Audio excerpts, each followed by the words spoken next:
All right, we'll go ahead and kick it off. Hi, everyone. Good morning, and thanks for coming to the Apache Cassandra track at Community Over Code in Minneapolis. It's great to see all of you, and I'm so glad that we can all get together this week. My name is Andreas. I'm an engineering manager at Apple, leading our team that's focused on the core Apache Cassandra database. There are a whole bunch of us who are visiting here this week to share what we're working on and to learn from you as well. For those who are interested in new opportunities, we're also hiring for both engineering and engineering management roles in our San Francisco office. So if you're interested in working on Apache Cassandra with us, please come up to me after or find me on LinkedIn if you just search for my name. Would love to connect. I'm here this morning to talk about a new feature we're bringing to Cassandra called Witness Replicas. But first, I want to make sure that folks who are new to Minneapolis get to experience one jewel of the city that was new to me as well. I got caught yesterday outside in the rainstorm, and I didn't expect that because I didn't have my umbrella with me. And I learned that Minneapolis has this awesome skyway system that allows you to walk through 10 miles of paths without ever touching the ground. So I was able to navigate from where we're at here at the Hyatt Regency all the way back to my hotel about a mile away by walking through a series of overhead paths and never touching the street or getting rained on. So if you haven't tried the skyway yet, take a look at the map and find a way to navigate it. It's kind of a really interesting system and one that I'm sure is even more useful when it's negative 40 degrees. But enough about the skyway. Let's talk about witness replicas. Witness replicas are an industry standard technique for increasing the availability and reducing storage costs in replicated storage systems. Those who have been involved with the Cassandra project for a long time might remember an experimental feature called transient replication that landed in Cassandra 4.0 in 2018. Witness replicas represent the standardization and completion of that work. Ariel Weisberg is heading this up and is a great person to connect with on questions, and we've got several other folks here who are working on the feature too. Here's what we'll cover during this session. We'll open with goals and cover what witness replicas are meant to achieve and why. We'll recap with a quick look at how replication works in Cassandra today on the write and the read path. We'll dig into what witness replicas are and then further how they work. And then we'll close with next steps for folks who are interested in learning more. So with that, let's move on to goals. Anybody here spend a lot of money on storage? Probably more than they'd like. I know that's true for me. Witness replicas enable Cassandra to reduce storage costs by about 1/3 in some cases, which could be a pretty huge fraction of your spend. And this depends on the number of full replicas that you currently run and how many full replicas you'd like to have in a witness topology. So there are some topology-dependent factors here. Witnesses also reduce the CPU and I/O requirements of the database by about the same factor.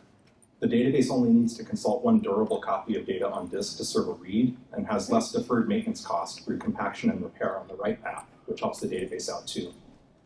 Witnesses also preserve the existing level of fault tolerance of the database, which can give users confidence in the safety of their data. So it's a way for Cassandra to effectively achieve what it does today with fewer storage and fewer compute resources, which is pretty nice. There are also several implementation goals for witnesses in Cassandra too. This work is developed in tandem with SEP45 mutation tracking, which enables something closer to log-based replication in Cassandra. So if you saw Abe Retnowski's presentation on mutation tracking yesterday, you've got a pretty strong head start for how witnesses synchronize data in Cassandra. The implementation also supports all non-experimental database features, so you don't have to give up existing supported functionality that you currently use. There are no changes to CQL clients or drivers, so you don't need your users to change their applications to connect to the database.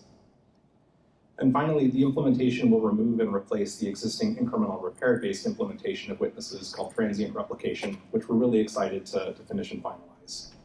These goals are really exciting to me because they enable Apache Cassandra to do a whole lot more with fewer resources. So you can serve the same workloads without compromising durability and do it with less CPU and disk I/O as well. So even if you're not interested from the perspective of storage costs, the performance angle of this feature is really compelling too. So you're probably familiar with configuring replication in Cassandra today, but we'll start with a quick recap. Replication in Cassandra is defined at the key space level, in which you declare a sequence of data centers and replication factors you'd like the key space to replicate in. Crucially, the replication factor also determines the voting quorum size for Cassandra. So this means that at RF3, you have a 3-replica voting quorum and require a 2/3 majority of responses for a query to succeed. There are some drawbacks to how replication works in Cassandra today. First, adding new data centers gets expensive really, really fast. RF3 in one data center seems fine. RF3 in 3 DCs requires you to pay to store 9 copies of the original user data. In one example from a talk from Netflix yesterday in which they run a 4-region topology at RF3, that would be 12 copies of the original user data, which is quite a lot of storage amplification.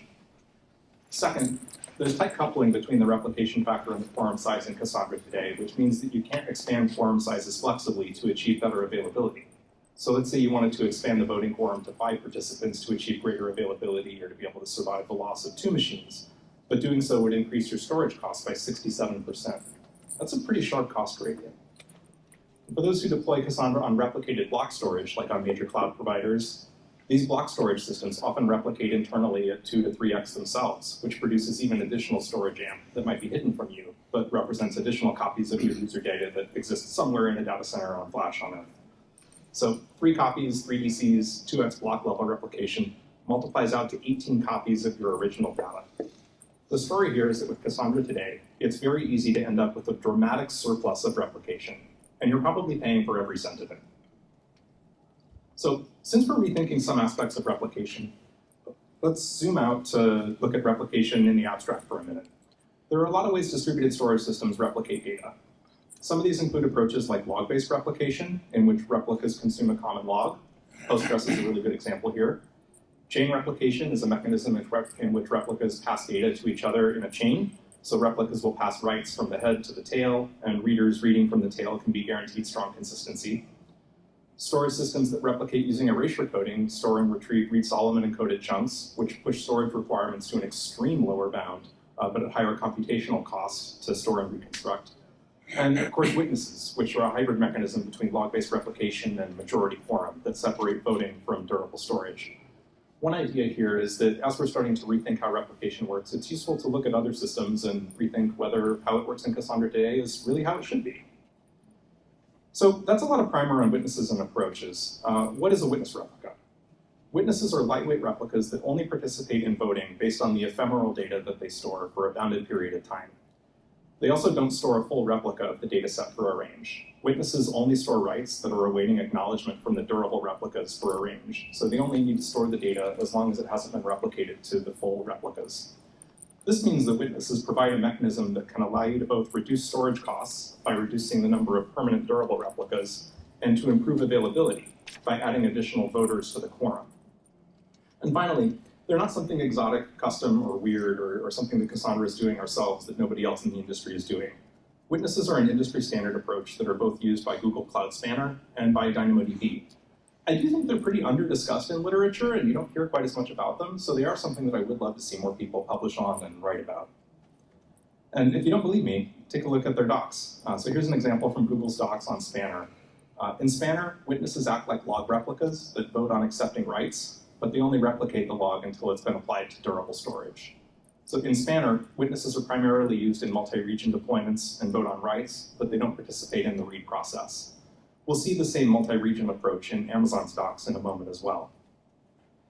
Here's another example from Amazon's docs on DynamoDB. So in DynamoDB, witness replicas are used for multi-region strong consistency global tables, often in a topology with 2 durable replicas and a witness. In Dynamo, kind of like Spanner, witnesses are an implementation detail that aren't addressed by user requests directly, but participate in voting and replication for multi-region strong consistency global tables and are placed in a different region than the other 2 replicas. So we've established that witnesses are an industry standard approach for replication in storage systems, even if they're under-discussed in literature. And we've seen some cool examples of how leading cloud storage systems use them to achieve greater availability and remote acts from regions that are separate from the primary data centers used by an application. Let's talk about the overlap now between replication using witnesses and log-based replication in other storage systems. If you squint, most replication techniques in distributed storage systems start to look something like a log. So in systems using log-based replication, entries are appended and consumed by one or more replicas. New entries in the log are appended to the front, and durable replicas consume the log and apply the entries to their local state, then mark them as acknowledged. And then the tail or the high water mark that's been reconciled across all replicas can be purged, which keeps that log to a small and bounded size. If you saw Abe's presentation on mutation tracking, this approach probably starts to look familiar. The key here is that mutation tracking and witness replicas are effectively a log-based replication mechanism for Cassandra. Apache Cassandra's adaptation is unique in that its mutation tracking represents ranges for reconciled mutations rather than a strictly linear log, but it delivers effectively the same abstraction to the database. So mutation tracking and witnesses are kind of a specialization of log-based replication. This is a fun insight as well. As Abe mentioned, the history of replication and anti-entropy in Cassandra is incredibly complex. You've got full repair, incremental repair, hints and hinted handoff, read repair, logged and unlogged batches, and probably a few other components that I'm forgetting. This is a really complex web of techniques in Cassandra that exist to resolve different issues with replication and inconsistency. But together, they make it really difficult to reason about anti-entropy and how the database is replicating data and how data might have gotten onto a particular node. Mutation tracking simplifies and unifies how Cassandra replicates and reconciles data between replicas, and it gives us the right foundation the database needs to properly implement witnesses. So that's kind of the overriding goal and how witness replicas and mutation tracking align. This diagram puts these two together that maps how log-based replication works in traditional storage systems to the CEP's adaptation in Cassandra. Durable replicas are the replicas as we know them today. They store durably a full copy of the dataset for a range. The witness log is the mutation tracking journal, which records mutations and brings them once they're acknowledged by all replicas. Mutation tracking provides the mechanism to reconcile mutations received by witnesses against the durable replicas in the cluster. So with this view, witness replicas start to look a lot more like traditional approaches to replication in other systems, and it's kind of nice not to be so special. So why do we need mutation tracking? I mentioned that longtime project contributors might remember that transient replication existed in 2018, the original experimental implementation of witnesses in Cassandra. Transient replication relied on incremental repair to guarantee consistency of repaired data. The idea was that as soon as data is guaranteed to be consistent, it can be purged from the transient replica and committed to the durable replica, with durable replicas participating in all forums. And this was a really good start, but it lacked a mechanism to satisfy Cassandra's monotonicity property properly. The name also scared people a little bit, like, what does it mean for my data to be replicated transiently? We're also taking this as an opportunity to revise and align Apache Cassandra's nomenclature with industry standard terminology, which scares people a little less too, a valuable feature in databases.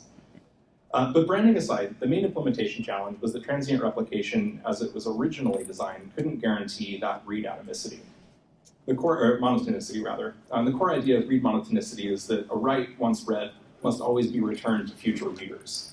The problem was that the original transient replication implementation would have required splitting digest calculations over the repaired and unrepaired sets, and introduced a lot of additional read repair overhead as well. So contributors working on this feature debated a lot as to whether we should complete witnesses based on incremental repair and proceed with that original path, or to focus on replatforming the feature on top of mutation tracking. We talked about this for a long time because it wasn't the path we originally intended to take and planned to complete it on top of incremental repair. We trust incremental repair deeply, and we put a ton of work into hardening and validating it. Taking a dependency on a second feature that's in development also introduces some project and timeline risk, but it allowed us to achieve a more coherent architecture and one that allows us to snowball those investments together rather than to fragment them and hedge and make Cassandra's overall replication story still more complex. Plus, we wanted to avoid an outcome where we had a finished feature, but with so many caveats that we wouldn't feel comfortable recommending its use or would be worried about it in some capacity and have to do some complex reasoning about whether it would be safe for a particular use case. We'd rather arrive at a unified and simpler architecture, one that provides a clear separation of responsibilities and demonstrates clear intent in design rather than a somewhat haphazard approach. Mutation tracking also provides stronger invariance than incremental repair.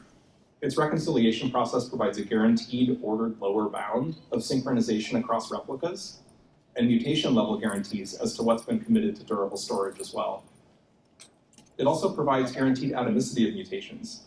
This is something Cassandra's never been able to do before. So as an example, if you take an insert of data that sets a value for 5 columns, one challenge with read repair is that if that missed one replica and you were to issue a read for a subset of those columns, it would be possible for read repair to replicate only a subset of the columns that were queried, that were missed by a replica via read repair and tear the write.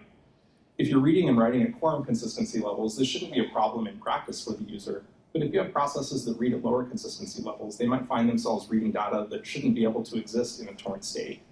So even if quorum semantics provide strong consistency, this feels bad, and I don't like thinking about torn writes sitting on disk. Mutation tracking provides guaranteed atomicity for the entire write. Journaling is also much simpler for mutation tracking than anti-compaction and incremental repair as well. Nodes maintain a journal of mutations and lightweight in-memory summaries of reconciled state, and they exchange those on read and during background reconciliation. This model is much simpler, and it also incurs way less write amplification than incremental repair and anti-compaction do. Anti-compaction requires separating the repaired and unrepaired data after it's already been written, rewriting it in the process, and in many cases doubling the amount of disk I/O for newly written data.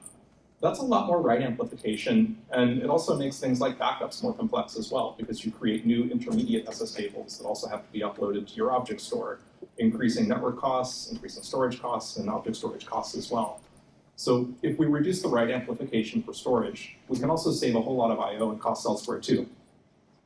Also, as a personal aside, when I returned to the Cassandra project, the name anti-compaction confused the heck out of me. It was one of the most confusing terms in the world to me, and I think that I'm probably not the only one. So what are some of the goals on mutation tracking as they relate to witnesses? Many of you probably saw Abe's great presentation on it yesterday and how it works, so I'll give a quick recap on its goals, and then I'll reframe them in the context of how witness replicas take advantage. Mutation tracking reduces replication and lag in Cassandra by replacing a patchwork of anti-entropy mechanisms with a journal and continuous background reconciliation. It eliminates the disk I/O that's required for Merkle tree calculation and the associated memory overhead of exchanging and comparing those Merkle trees. So Cassandra no longer has to read all data off disk to ensure that it's consistent. Mutation tracking also reduces the load of disk reads on the cluster to closer to a fraction of 1 out of the total consistency level, as you're only performing one full data read in the happy path instead of reading all the data or doing digest calculations and returning it. It also eliminates hints and overstreaming, which avoids problems that you probably encountered where nodes are slammed by hinted handoff from all coordinators once they come back from a GC pause if they've been pummeled by read traffic or compaction. Repair overstreaming has been a huge problem in Cassandra for years, with entire partitions streamed in the case of a single byte differing. So before, you could stream gigabytes of data to resolve an inconsistency of just 1 byte. No more. It fixes the mutation atomicity issues that are caused by read repair, which we covered a moment ago, and enables unique cluster topologies like log-only witness availability zones, DCs or regions that can acknowledge writes but don't persist them indefinitely. This is similar to the multi-region strong consistency global tables in DynamoDB or the similar architecture in Spanner that we covered a little bit ago. And crucially, it enables the Cassandra project to complete our implementation of witness replicas. I think one overriding theme that we're seeing with things like mutation tracking and witnesses and other things that are landing in Cassandra now is that we're revising some of the core components of the database in ways that, in retrospect, seem completely obvious. And I wish a lot of these are ideas that we could retroject like 10 years into the past. But I'm so glad that we're able to start modernizing and harmonizing these aspects of the project now. So next, let's take a look at how mutation tracking provides this invariant that witnesses depend on. It's fundamentally powered by a journal that's managed by each coordinator recording mutations. This is the same journal implementation as used by a coord as well, so we don't have something separate, new, or unique. It's like the commit log, but it's addressable in that you can look up individual mutations by ID instead of only being able to scan forward sequentially. When it's enabled, the database maintains a compact in-memory representation of mutation IDs and mutation summaries, which are effectively ints and range-based encoding that can be exchanged between nodes in a compact manner. These summary stats are kept small and are reconciled on read as well as in the background. That background reconciliation process enables mutation summaries and pending mutations to be reconciled among all live replicas every few seconds, which is an incredible speed of reconciliation of data relative to techniques like repair. If you're running full repair today, this means that your bounded inconsistency might reduce from something like 10 days to just a few seconds in the common case, which is really cool for the database. You probably had users ask questions like, what's Cassandra's replication lag, or what's the replication lag between regions, especially if you're using local quorum multi-region topologies too. So if you've got a question like that, then you probably hemmed and hawed and say, well, the replication lag depends on your consistency levels, and if you use quorum, you're guaranteed that it's instant and there's no replication lag. But if you don't, then it might be 10 days. And then users look at you and they're like, what? So this is the first time Cassandra can actually gain a concept of replication lag that you can measure and report back to people, which is huge for users coming from traditional databases and strengthens what they can expect. You can just report the lower bound of the last reconciliation across the cluster, since this happens so continuously. And even though that might not be fully uniform, it's likely to be so close that it's probably still going to be on the order of seconds cluster-wide, even if you're using DC local consistency levels, which is super cool. I also asked Abe a pretty loaded question at the end of his talk yesterday on tombstone purging. As you mentioned in the answer there, mutation tracking enables mem tables to be flushed directly into the repaired set of SS tables, which is super cool. That means that mem tables that are flushed as repaired are going to be marked as repaired and don't require further repair to be guaranteed consistent. That also means that it can immediately satisfy Cassandra's only purge repaired tombstones requirement. So with mutation tracking, tombstones can be purged almost immediately, so long as they're compacted along with the data they shadow. So instead of tombstones accumulating indefinitely or to the bound of GC gray seconds, maybe a week or more for tombstones to purge, you don't have to worry about that anymore. And this is super cool for delete-heavy workloads as well that might incur inserts of a lot of tombstones, then you have reads that fail due to scanning too many tombstones. Solving the tombstone purging problem in Cassandra is huge, and it's kind of a field of the Witness's design goal, but it's something else that mutation tracking achieves as well. And I think that that's really important to call out for members of the community. Tombstones have always been a major pain in Cassandra. GC Grace has also never been a formal safety property. Like the idea that you have to replace a node within so many days or data comes back is just crazy. So it's time that we fix these, and I'm glad that we're solving these problems for good. So how's mutation tracking different from repair? Let's compare repair's two primary modes. First, we'll look at full repair. When a full repair runs, Cassandra builds Merkle trees over subranges of data by reading and hashing all of it, and then exchanges them. Subdivisions within the Merkle tree are then exchanged and streamed in full. This has two major drawbacks. The first is that it requires a ton of disk I/O. Repair requires Cassandra to scan all data on disk, and if you're using local NVMe that's super fast and you've got a surplus of IOPS, maybe that's fine. But if you're working with replicated block storage or in environments where you have to pay for IOPS or where you have throughput limits, that cost becomes a lot more apparent, and it's really obvious that there's a problem. Anything a database can do to avoid touching disk conserves precious resources, and there's no reason to do this so much. Second, the current repair implementation results in a lot of overstreaming. So a 10 gig partition that has a row that differs by a single byte is streamed in full.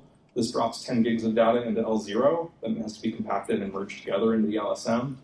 That's a tremendous waste of disk I/O on the sender and receiver, of network bandwidth, and the deferred cost of compaction on the receivers, in backup churn, and in data transfer and storage costs for those backups too. All of this is categories of load that can be fully eliminated by a smarter approach. So mutation tracking is a whole lot simpler. It just journals mutations, exchanges lightweight summaries on read, and reconciles them on a per write basis just once. It's a great example of an idea that I wish the project had had a whole lot sooner. So how do witnesses replicate? We've established that witness replicas build on mutation tracking to vote in read and write quorums, to receive mutations, and exchange summaries to ensure they're fully replicated. Let's dig into how they replicate data now. First, there are no distinguished nodes. So when I'm talking about a witness, I'm not talking about a special category of node or a box that only does one thing or a specialized Cassandra process that operates in a particular mode. One of Cassandra's core organizing principles has always been that all nodes are peers and all nodes perform equal work. This simplifies operations and it reduces imbalances in workloads as well. And this property stays true for witnesses. All nodes are full replicas of some ranges and witnesses of other ranges. They don't introduce a distinct role. You can kind of think of the difference between full replicas and witness replicas as walking the ring to the right with the full replicas first, followed by witnesses. Next, witnesses participate in voting quorums for reads and writes. So they're quorum participants for both, but there's a core requirement that all read quorums must include at least one durable replica because you need to be guaranteed that you're going to read that data off disk. On persistence, witnesses only need to persist mutations in their journal until they're guaranteed to have been durably persisted by all full replicas. After that, mutations can be purged by the witnesses. So if you think back to that log diagram a little bit ago that represents data that has to be retained until it's purged once it's been reconciled everywhere, that's what we're covering there. This produces a pretty neat property. Because the data stored by witnesses is so small, and what's exchanged is primarily mutation summaries, witnesses do very little work. In the performance testing that we've executed on the feature in development, witnesses incur approximately 1/10 of the overhead for durable replicas. Queries just read from or append to the journal and exchange lightweight in-memory summaries. The query path is much simpler, and that makes Cassandra way faster too. So who should consider witness replicas? Multi-region topologies are a really, really good candidate. So topologies that replicate at 2x or more per region can probably safely be downsized to RF3, from RF3 to RF2 per region in most cases. As an example, you could look at that like RF3 topology in 4 regions, and imagine going down to 2 durable replicas and a witness per region. Transitioning 1 durable replica per region to a witness reduces the effective replication factor of an RF12 topology down to RF8, which produces a 33% savings on storage costs and is a real nice savings to be able to take. You can also use witness replicas to increase availability.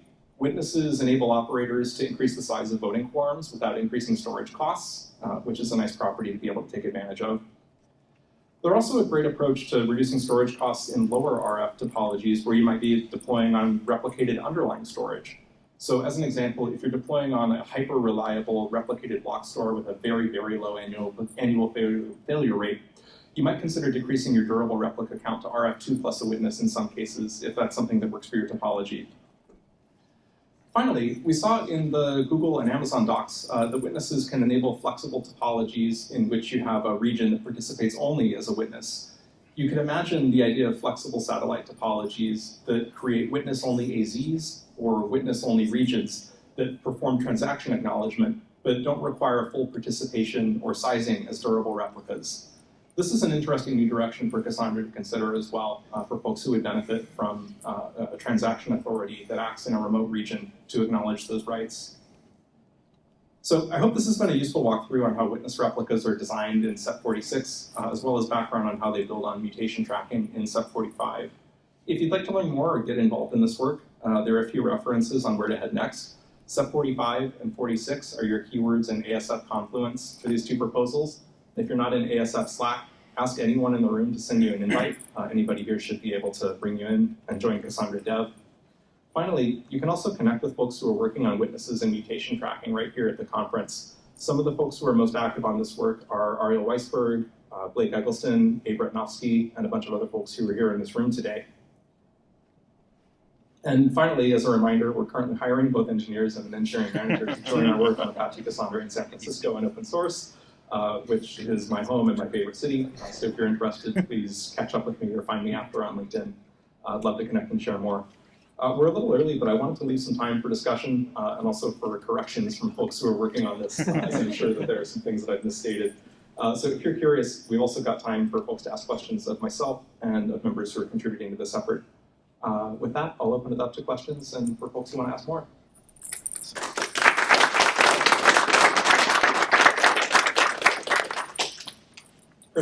So if you have these witnesses, you have the durable nodes and the witness nodes, but you don't have distinction between the hardware. Like how is the saving there? Because if you need to provision the same type of hardware for your witness, you are not really saving on the disk.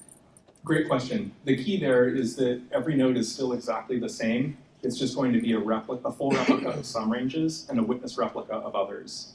So every node is doing a fraction of both durable replica and witness replica work instead of just durable replica work. So that enables you to use exactly the same type of hardware and disk configuration across all of the hardware that's deployed in the cluster instead of introducing a separate hardware type or like a machine light kind of thing. But if you have a dedicated DC for that, then it doesn't really make that much. Yeah, if you're using witnesses as like a transaction authority in a dedicated AZ or in a dedicated DC, you would, if you're using the same type of hardware in both of those locations, the approach there would just be to use less hardware in that other site, in which you would still be able to save, but in a slightly different way. So you would just have different sizing between the two because the witnesses are about 10x more efficient than the durable replicas. And sorry, I'll let somebody else ask more questions. Sure. John? Yeah, very excited. Just have one quick question. How far is that from production ready? That's a great question. You sound like my manager. We're hoping to have it ready in a spot where we're able to begin testing in clusters that we're deploying using the feature in the next month or so. So you can be sure that the folks that I work with are going to put a whole lot of effort into validating and qualifying this. Caleb Ratcliffe has been doing also a lot of work on AST-based fuzz testing of the feature for both mutation tracking, and then that'll compose with the work on witnesses. So I don't have a timeline or a target Cassandra release to share, other than to say that we're targeting having it testable and ready in the next month or so. But there will be an extended period before that's available in a release version of Apache Cassandra. But all the work is happening upstream. Can we get that backported to 3.x? Absolutely. Let's do 2.2. Actually, I had a real question. Abe's things yesterday about the mutation tracking and this. I didn't hear the connection, but Abe said that there was. So what is the connection between the two? And is it like a 1 + 1 is even more awesome? Do they work together? Will they work separately but have the same outcome? Yeah, absolutely. So you can use mutation tracking independently of witnesses for sure. But the witness implementation builds on mutation tracking to provide its consistency and variance. So it would not be possible to use witnesses without mutation tracking, but it is possible to use mutation tracking without witnesses. Yeah. To also add, the incremental repair-based witnesses are just going away entirely. They were introduced as experimental, and so we're just going to go directly to mutation tracking. Was your question why it needs mutation tracking? No. Or just that whether it does or not? These are two distinct things, or are they not? They are. Yeah, they're two distinct features, but witnesses will depend on mutation tracking. And we really debated as to whether to complete incremental repair-based witnesses, but there were so many caveats associated with it, and it wouldn't have allowed us to kind of unify the repair architecture or the anti-entropy architecture of the database. So we ultimately decided to, align our efforts on a smaller set of features in terms of how we think the database is best able to replicate and repair, and focused on that instead. So based on that, would there be, sorry, I'm just thinking about my team, UX. Would be a path for users, would it be start with mutation tracking and then move to witness replicas? Which one's a little more heavyweight? Which one is like a good way to start? Can you see a path there? Yeah, absolutely. I mean, mutation tracking is something that we'd recommend to about everybody in terms of anti-entropy and Cassandra. Abe mentioned that there's still work ahead on figuring out, or on defining the full migration path, because you need to assign IDs and reconcile bounds. But the first step would be to adopt mutation tracking. And then from there, adopting witnesses is just effectively an altered key space to alter your replication factor, and that just changes how the behavior happens on the read and write path. Andy? Yeah, kind of curious about how do you plan on, say if you want to have you mentioned log only witness DC, how would you do kind of capacity planning around that? So if you for example, if you have the durable DC go down and you want to handle, if you want to be able to handle an outage for a period of time, how do you kind of account for that? How much capacity would you need in the witness DC? That's a great question. There are kind of two angles to this, and I'll hand it to Blake to offer more, because I know he's been doing some thinking here.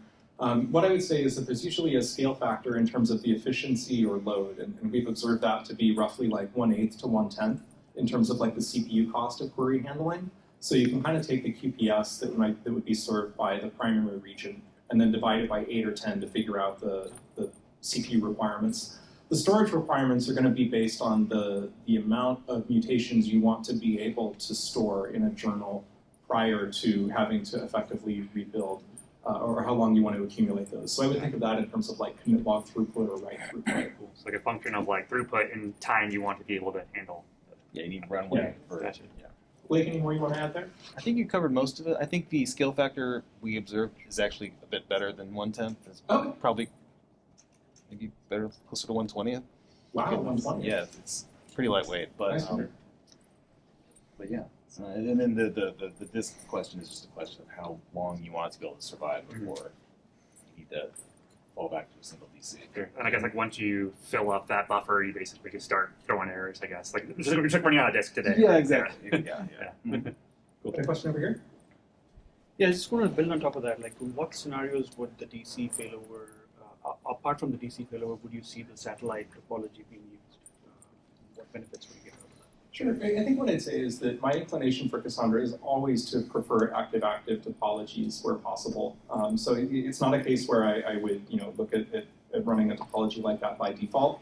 But I'm kind of hinting at a further CEP that we'll likely have coming that might enable you to do something like this for users who would like to have a lightweight presence in another site to enable failover between two primaries. Because I know there are so many folks who run Cassandra in two DCs or who work for companies that have two primary sites, but no great failover strategy for Cassandra because you hem and haw about consistency levels and repair again, and then people's eyes just glaze over.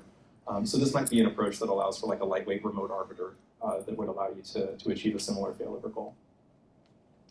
Yeah, one question is especially Cassandra had a feature called hint. That means the coordinator, when the node is down, it writes on a hint, then that node come up through gossip. They tell him, okay, then they push that hint, right?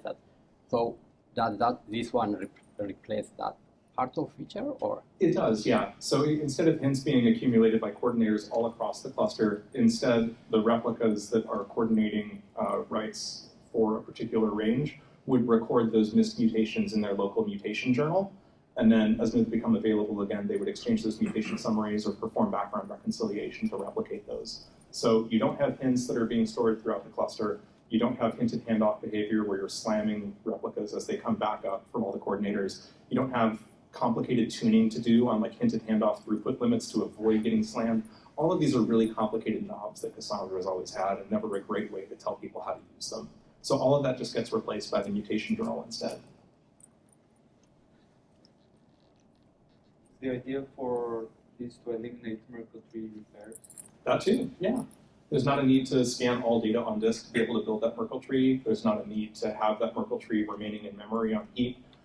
It reduces the cost of multi-DC topologies. I was talking to somebody at a meetup that ran Cassandra in 18 data centers, single cluster, and I asked them how repair worked, and they laughed and said it doesn't. So I don't know that this is going to get us up to like 18 DCs in a single cluster, but it at least reduces the Merkle tree exchange requirements, eliminates those two.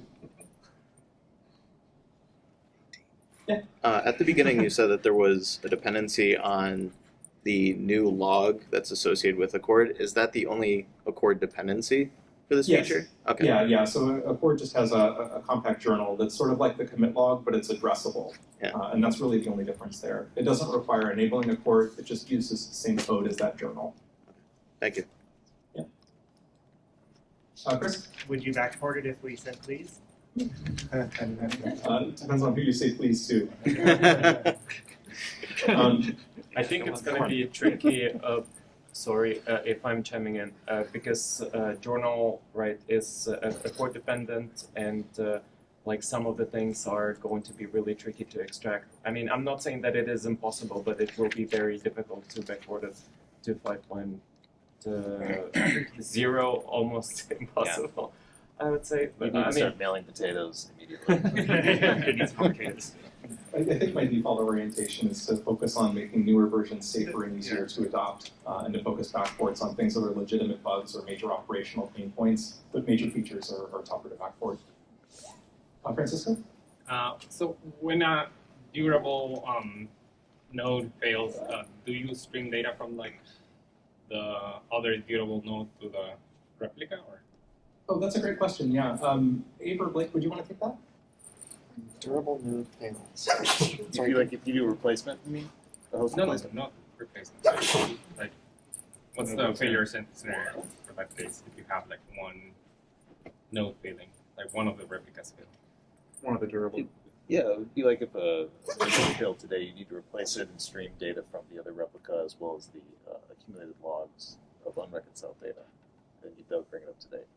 So you do partial reconciliation among the surviving replicas, bootstrap and streaming plan, just like host replacements today. So the witness replica does not become like a durable replica? No. So like you need to have one durable replica available to service reads though, right? Because like you need the data that was there before things were, accumulating. So. Yeah, and one key thing to keep in mind there is like before incremental repair in Cassandra, like if you're not running IR, you really have no guarantee as to how consistent data is among a replica set. With mutation tracking, you have almost a guarantee that data is going to be strongly consistent within like a 3-second bound or 5-second bound or so across those replicas. So the consistency across replicas also becomes a whole lot stronger too. That's one of the things that makes witness replicas safer to operate. Got about 30 seconds left if there's one last question anybody wants to ask.